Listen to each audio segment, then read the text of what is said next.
Take a minute to think of the different types of media that you encounter and engage with every day. If it feels like a long list, you're not alone. We interact with lots of media. According to Insider Intelligence, in 2022, adults spent an average of 13 hours and 11 minutes with media per day. 13 hours and 11 minutes per day. Our lives are filled with new technology, new ways to communicate, and new messages from the media. The ability to learn how these tools and messages work and why they work is an essential skill for the 21st century. Hi, I'm Andrea Pisani.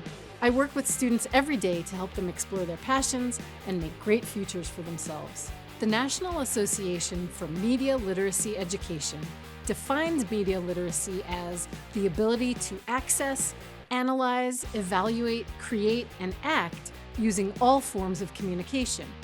It involves developing an understanding of how different types of media influence our own thoughts, opinions, and beliefs. It also involves being able to interpret media messages accurately and make informed judgments about the content we consume. Media literacy is a crucial skill to have in the digital age and can help us better understand how media affects us and more fully engage with it. Developing strong media literacy skills in high school and college can help you navigate the media landscape, whether you're doing academic research or scrolling your timeline.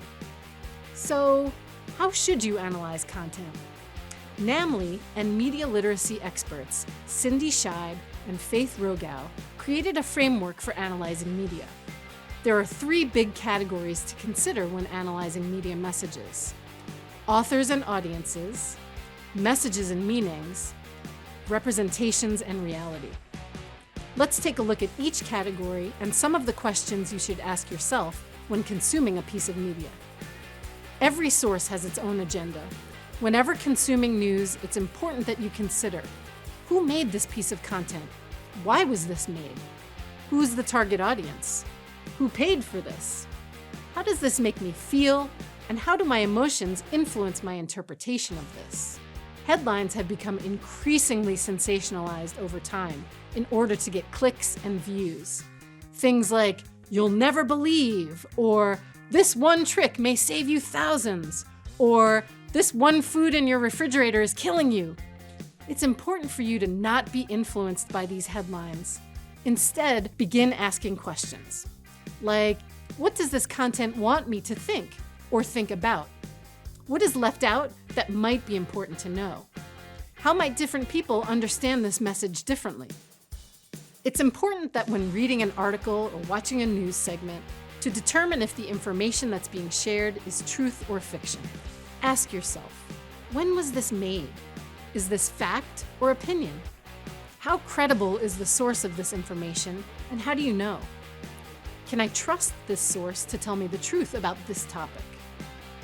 Whether you're scrolling through your phone while waiting for the bus or watching the news for the latest headlines, remember to think critically about all of the media you are consuming. To learn more about the other 21st century skills, be sure to visit our website, myfutureofwork.org. We have an entire video series that explores the skills necessary to prepare for a successful career.